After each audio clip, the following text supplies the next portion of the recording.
Zoti Kecaj, si ushtarak i karierës, sot po të kishe ndonjë pozitë, për shkak këtyre lëkundjeve në gjeopolitikën botnore, çfarë do të bëje në raport me SBA-n? Po të ishe kryeministër, po të ishe president, po të kishe çfarë do përgjegjësie tjetër të rëndësishme shtetërore? Natyrisht që Sa do të ishte për ju me rëndësi që të shkoni direkt atje për të quar këto mesazhe dhe politikën? natyrisht që përveç rrugëve diplomatike që janë ambasada dhe kontakte tjera, do të tentoja me çdo kusht që të jem sa më i pranishëm në afërsi të qarqeve presidenciale dhe vetë presidentit të Shteteve të Bashkuara të Amerikës.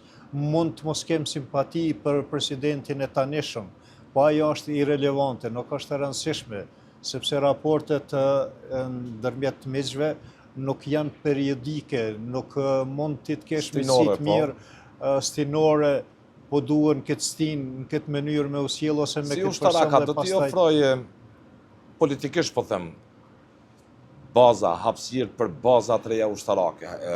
Çfarë do të mund t'i ofronte Kosova SBA, se di se jemi vend i vogël, por si mesazh për dërguar drejt Washingtonit, për nevojën më të madhe të thëllimit të bashkëpunimit, jo vetëm politik, po edhe ushtarak.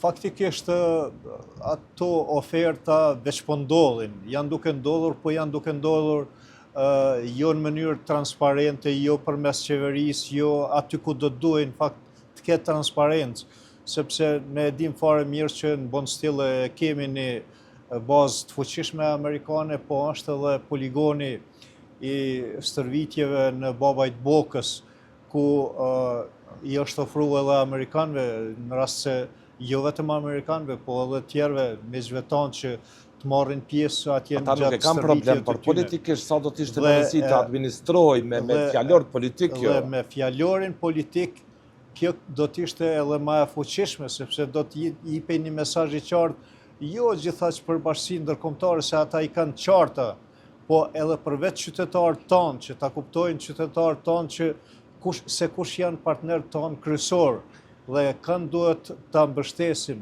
të mos ketë konfuzitet sikur në këtë situatë, kur nëse i sheh rrjetet sociale dhe i sheh mediat, ki ndomje në tabore të shqiptarëve pro Amerikës dhe kundër Amerikës, pro Iranit dhe kundër Iranit. Dhe krejt kjo është si mesazh për politikën kosovare, e cila nuk është duke punu në këtë drejtim, dhe nuk është duke eduku, po e them kështu, popullatën e vetë në kuptimin politik, por e kalon stihis dhe kur i lehet diçka stihis, atëherë sigurisht që Një terren ku mund graviton lloj filozofie, lloj shkolle dhe graviton dikun tjetër.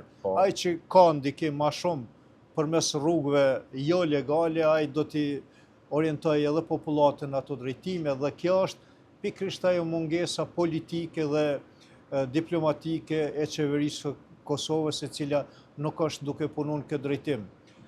Vetmet veprimtari politike në këtë kohë e shohim, kemi këto ofendimet e opozit, të cilat nuk janë në interes fare të shtetit as të popullit, por janë thjesht të dizajnume për interesat të ngushta grupore dhe individuale. Nuk ka të bëjë kjo kurrë me shtetin, as pak.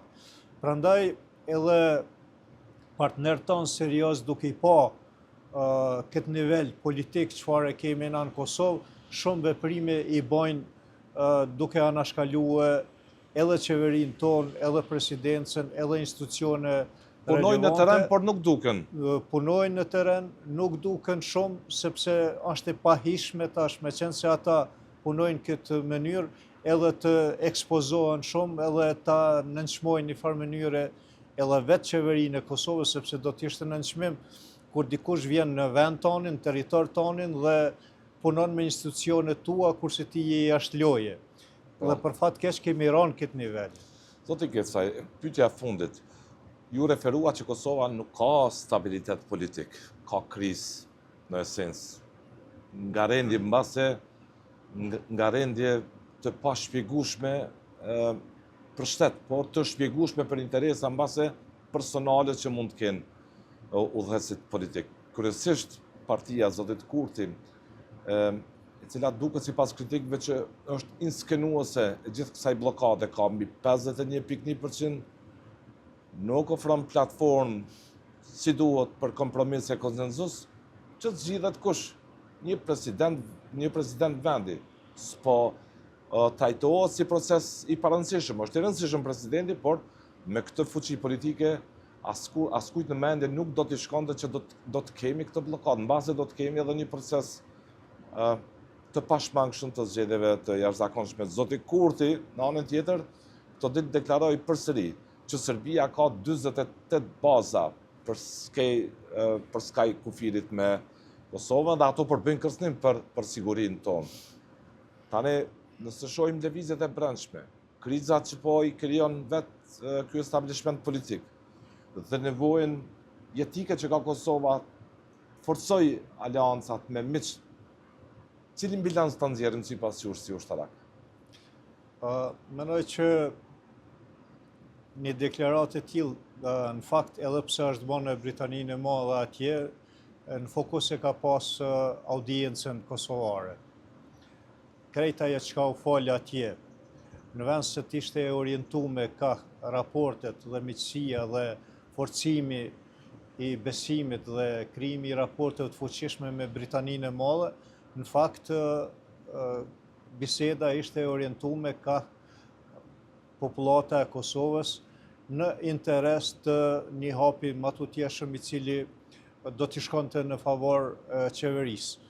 Në rregull, unë e kuptoj këtë garën mes pozite e opozit, por jo në secilin vend dhe në secilin situatë, sepse atje ai nuk ka shkuar për të bëna i farfushate dhe të përgatit opinionin që ka Serbia ato baza i ka. Ka shkuar, por për disa... Që Serbia përbën problem, për Kosovën përbën. Këto baza që u përmendën... Problem për sigurinë e Kosovës përbën. Por tani të thuhet në një kontekst në pritjet që Kosova të mbajë zgjedhje. Këtu duhet dalë që me qenë se na e dim krejt opinioni, edhe ata që nuk janë ushtarak, edhe ata që nuk janë politikolog, e din që kërcënim Serbia ka qenë në vazhdimsi.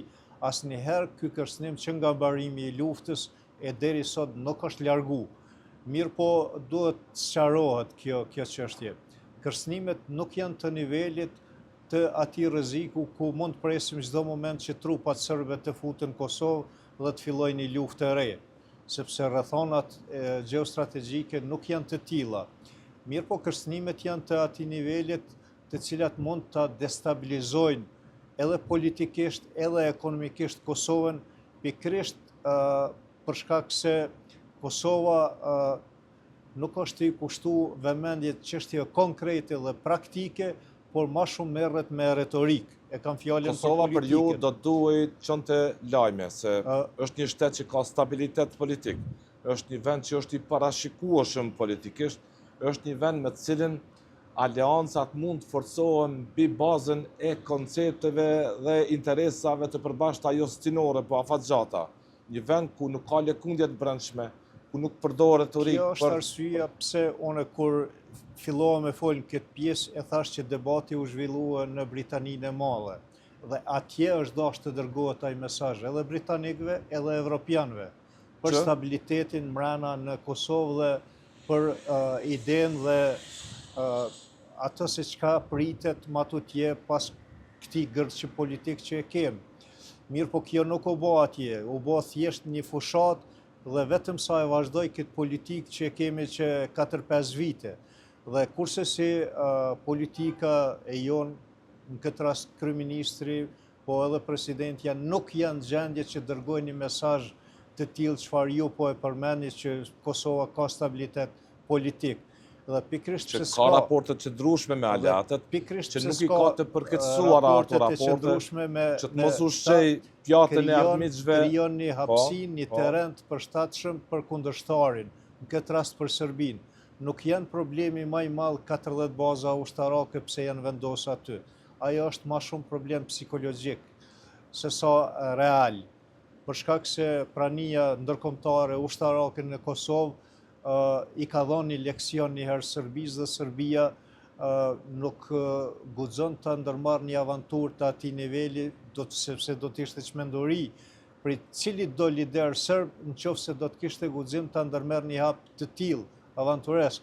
Por kjo dobësia jonë politike dhe mungesa e raporte me faktorin ndërkombëtar dhe mesazhet të cilat po i dërgojmë kontra asaj që do duhet i dërgonim bashkisë ndërkombëtare e krijojnë një terren të përshtatshëm edhe për Serbinë, po jo vetëm, për gjithë ata që duan që ta destabilizojnë Kosovën, qoftë në rrafshin politik, qoftë në rrafshin ekonomik, edhe atë fetar i cili është i atakuar jashtëzakonisht këto vitet e fundit, është terren shumë i përshtatshëm.